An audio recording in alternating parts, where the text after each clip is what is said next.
प्रणाम साई। राम जी भला कर। मैं रामचंद्र और ये मेरी पत्नी सीता। मैं बंबई के कपड़े के कारखाने में प्रबंधक था। 2 साल पहले मेरा काम चला गया और तब से अपने योग्य काम ढूंढने में मैं असफल रहा हूँ। मेरी थोड़ी उम्र भी हो गई है, इसलिए काम मिलना उतना आसान भी नहीं रहा। हर जगह सिर्फ नाकामयाबी मिल रही है। हम बड़ी परेशानी में हैं। मैंने आपके बारे में बहुत सुना है। मेरे दोस्त भी आपको बहुत मानते हैं और मैं भी। बड़ी उम्मीद लेकर आपके पास आया हूं। मेरी मदद कीजिए साईं। भीवा,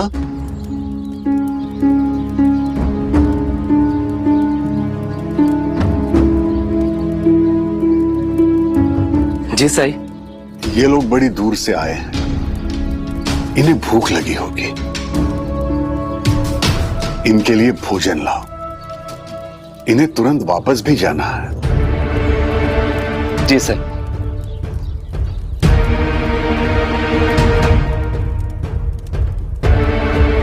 साईं, मुझे भोजन से ज्यादा काम की जरूरत है। कोई उपाय बताइए।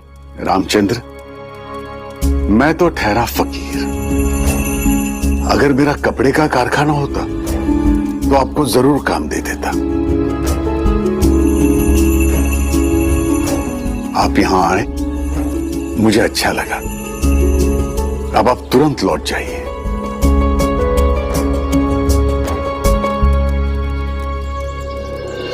हो गई मन की तसल्ली? पड़ गई कलेजे को ठंडक बचे कुचे पैसे बर्बाद करके? बड़ा यकीन था कि साईं जरूर कुछ मदद करेंगे। एक वक्त का खाना खिलाकर लौटा दिया आपके साईं बाबा ने। पता है उनसे मदद पाने के चक्कर में हमने कितने पैसे बर्बाद कर दिए, जितने का 2 हफ्तों का अनाज आ जाता। अरे मदद तो दूर की बात, सीधे मुंह बात तक नहीं की और इतनी बदतमीजी से तुरंत लौटने को कह दिया। जो मन में आए वो तुम कहो सीता। कहने के लिए तुम स्वतंत्र हो, पर मुझे अब भी भरोसा है अपने साईं पर। वो जो भी करते हैं किसी कारण से ही करते हैं। हो सकता है अभी हमारी परीक्षा खत्म ना हुई हो।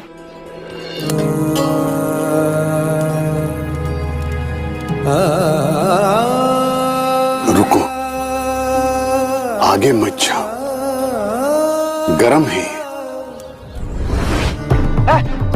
चलो चलो रे, क्या हो गया तुमको? चल क्यों नहीं रहे? चलो अब क्या हो गया? पता नहीं क्या हो गया, आगे बढ़ ही नहीं रहे हैं। चलो। काफी देर से भटक रहे हो खाने के लिए, थक गए होगे। अब मंजिल तक पहुंचने का वक्त आ गया है। सबक सबूरी के ही जिसने सिखाए के ये जितने भी छाए, साईं मेरे अच्छाई का जल बरसाए। मन में साईं के क्या है कौन जान पाए। ओम साईं। शायद ये थोड़ा थक गए हैं। आप एक काम कीजिए, पास की धर्मशाला में आराम कर लीजिए। लो, एक और खर्चा। आप तो कह रहे थे कि आपके साईं से मिलके सबकी मुसीबतें हल हो जाती हैं, लेकिन हमारी मुसीबतें तो और बढ़ती जा रही हैं। सच कहूं सीता, मेरा मन नहीं मान रहा। हो सकता है कि तुम्हारी हर बात शायद सही हो, लेकिन मैं अपने इस मन को कैसे समझाऊं जो कहता है कि साईं पर श्रद्धा रखूं और सबूरी से काम लूं। चलो कुछ देर धर्मशाला में आराम करते हैं।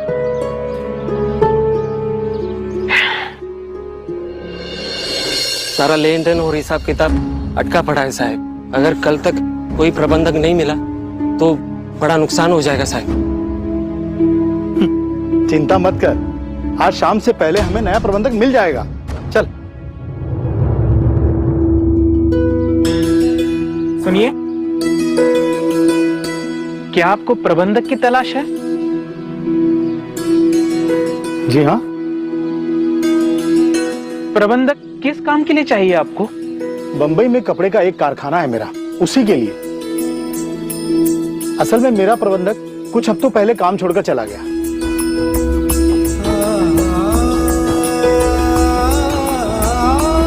अगर आप मौका दें तो इस पद के लिए मैं योग्य हूँ। मुझे इस क्षेत्र का अनुभव भी है। आप? जी मैंने बतौर प्रबंधक कार्य किया है बंबई के एक कपड़े के कारखाने में। 2 साल पहले मेरा काम छूट गया था, तब से दूसरे काम की तलाश में हूँ। बहुत सालों का तजुर्बा है मेरा। आप कपड़े के कारखाने में ही प्रबंधक थे? मुझे यकीन नहीं हो रहा है। जिसकी तलाश मुझे थी वो मुझे ऐसे मिलेगा।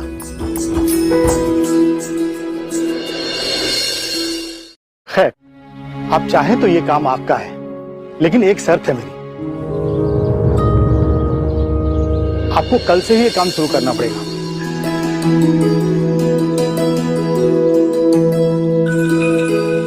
जी मंजूर है। देखा सीता, साई के पास आते ही सब ठीक हो गया। फिर साईं, आप कब समझेंगे? आपकी मदद साईं ने नहीं की, उन्होंने तो हमें वापस भेज दिया था, लौटा दिया था। ये जो काम मिला है संयोग से मिला है। नहीं बहिनी, ये सब साई की ही लीला है। मैं खुद साई का बहुत बड़ा भक्त हूँ। कई हफ्तों से अपने कारखाने के लिए मैं एक अच्छा प्रबंधक ढूंढ रहा था, मगर कोई मिल ही नहीं रहा था। शिरडी आना हुआ तो साई के दर्शन करने के लिए गए, तो उनके सामने ये बात रख दी। तो फिर उन्होंने कहा,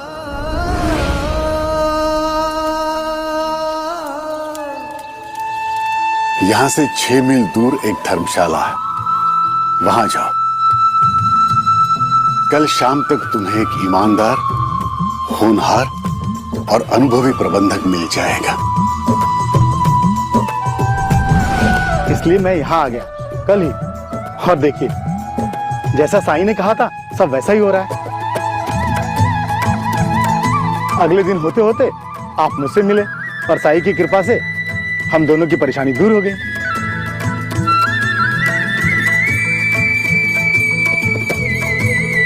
साई, मुझे यकीन था कि आप मेरी मदद जरूर करेंगे। आपने जो भी किया वो सिर्फ इसलिए कि मैं किसी तरह यहाँ पहुंच जाऊं सही समय पर। देखा सीता,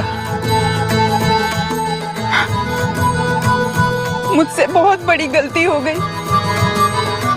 साईं ने हमारे यहाँ आने से पहले ही हमारी मुश्किलों का हल निकाल दिया था और मैं उनको गलत समझती रही। साईं, मुझे माफ कर दीजिए साईं, मुझे माफ कर दीजिए। ओम साई राम, ओम साई राम, ओम साई राम, ओम साई राम, ओम साई राम।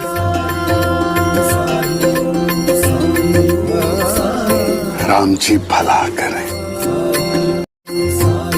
अजगर करे ना चाकरी, पंछी करे ना काम, दास मलू का कह गए सबके दाता राम।